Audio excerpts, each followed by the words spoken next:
আমি তোমাকে পৃথিবীতে এনে ভুল করেছিলাম। আমি আমার সন্তানকে বলতে চাই যে বাবা, আমাকে তুমি ক্ষমা করে দিও।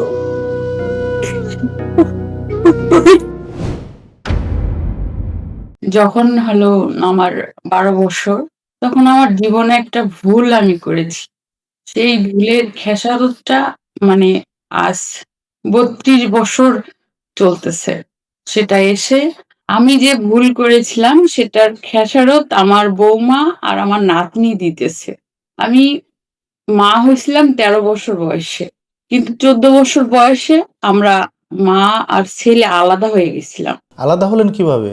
ওর বাবার সাথে আমার সম্পর্কটা সেপারেশন হয়ে গেছে। ওরা বাচ্চা নিয়ে নিল আমার কাছ থেকে।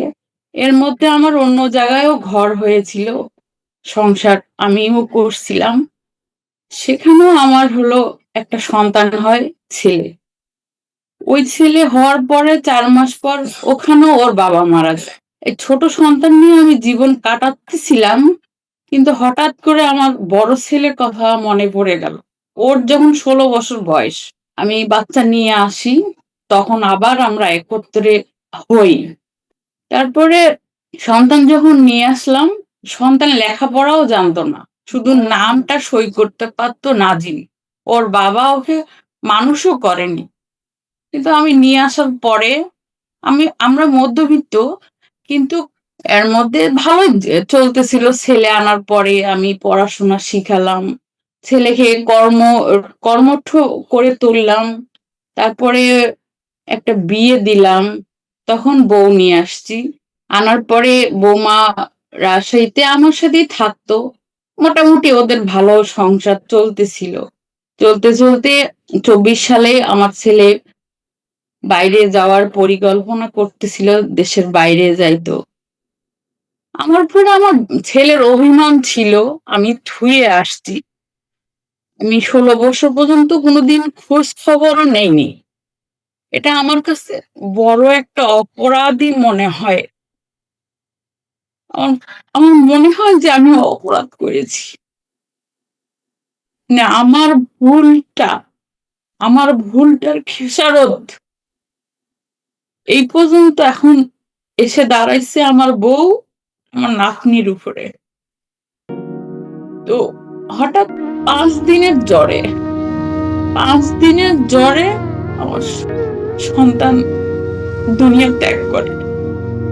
হয়তো আমি কখনো ওকে বলতে পারিনি বা বুঝাতেও পারিনি যে 16টা বছর আমি তোমার জন্য কান্না করছি, আমি তোমার জন্য কষ্টগুলো বুকের মধ্যে চাপায় নিয়ে রাখছি। কিন্তু এমন একটা লোককে আমি বিয়ে করছিলাম যে সে মানুষ বলাটা অপরাধ হবে, ঠিক আছে? তো যেদিন মারা যায় সেদিন আমি কান্না করতে পারিনি, কারণ ডিসিশন নেওয়া লাগতো যে আমি তখন ওর বাবাকে খুঁজতে হচ্ছিল। কারণ আমি যদি মাটি দিয়ে দিই, তখন ওর বাবা এসে দাঁড়াবে, আমার সন্তান কেন তুমি মাটি দিতে গেলা? তখন ওই দিন ডিসিশন নিতে নিতে আমি কান্না করতে পারিনি। আমার যে কষ্ট হচ্ছিল সেটাও আমি কাউকে বুঝাইতে পারতেছিলাম না। আজকে 24 সালের মে মাসের 3 তারিখে মারা গেছে, রাত 9:30। আজ পর্যন্ত আমি যে কান্না করতেছি ভিতরে ভিতরে, আমি যে কান্না থামাইতেই পারি না, বুঝাইতে পারতেছি না যে আমি কি কষ্টে আছি। আমার মনে হচ্ছে যে আমার সন্তানটা আমার পৃথিবী ছিল 16 বছর বয়সে আসার পরেও।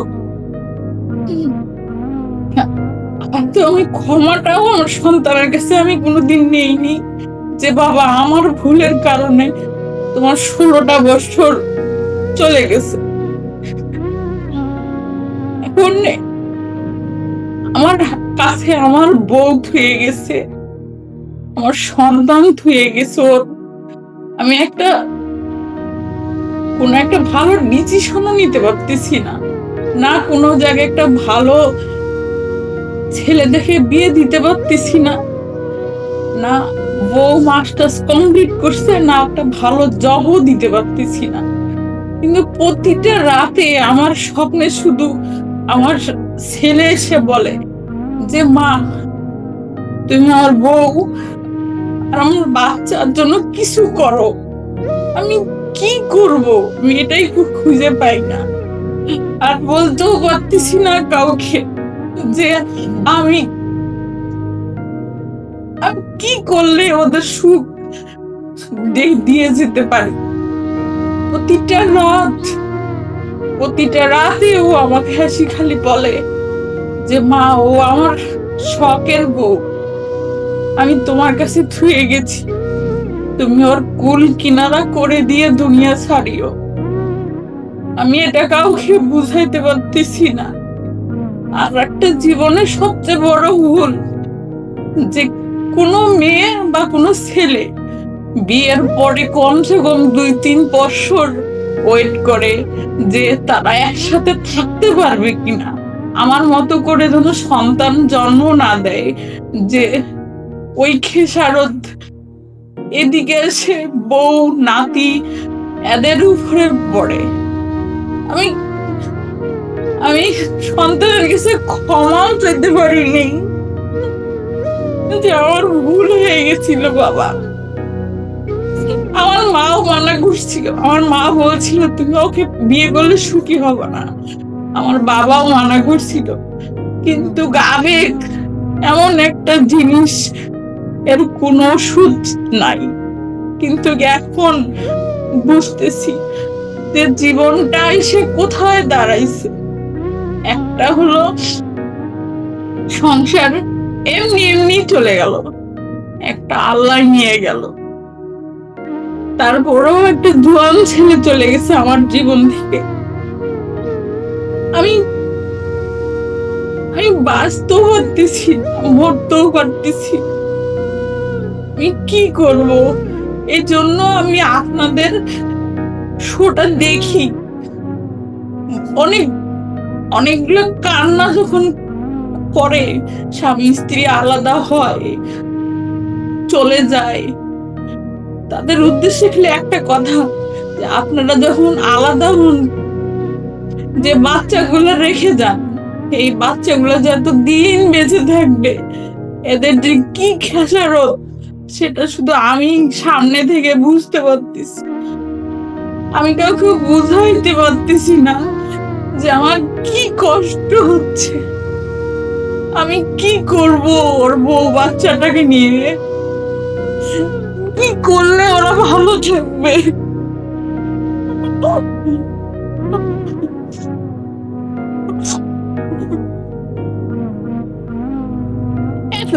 এতদূর লেখাপড়া শিখেছি, একটা ভালো জবও আমি দিতে পারতেছি না। অনেক সুন্দর বউ আমার, কিন্তু আমার নাতনিটাকে কেউ মানিয়ে নিতে চাচ্ছে না। আমি কি করে ওদেরকে সুখী করব? কি করে বলবো যে আমি অপারগ হয়ে গেছি, আমি তোমাদের জন্য কিছু করতে পারতেছি না মা। আমি সাথে রেখেছি, কিন্তু জীবনটা দোটানার মধ্যে পড়ে গেছে। জীবনটা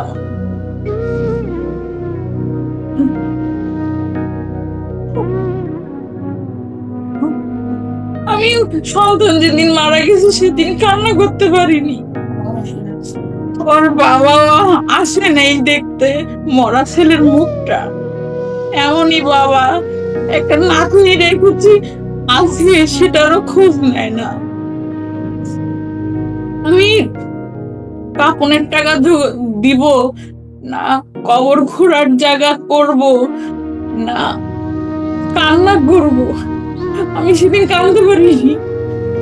আজকে সবার সামনে আমি কান্না করে হয়তো বা হালকা হতে পারবো যে আমার ভুল।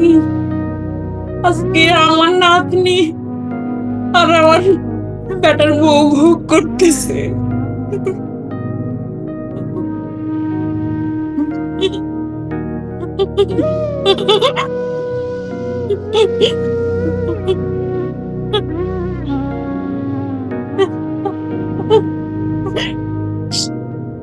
আমি আমার সন্তানকে বলতে চাই যে বাবা, আমাকে তুমি ক্ষমা করে দিও।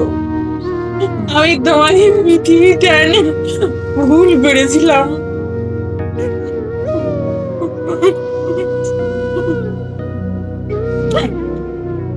আর কিছু বলতে চাই না।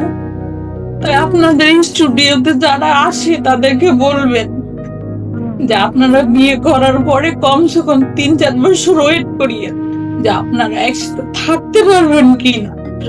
যদি থাকতে পারেন তাদের সন্তান জন্ম দিয়েন, রাখি দিয়েন না। এটাই আমার শেষ কথা। আপনার এই মেসেজ, আপনার এই উপদেশ আমরা সবার কাছে পৌঁছে দেওয়ার চেষ্টা করব।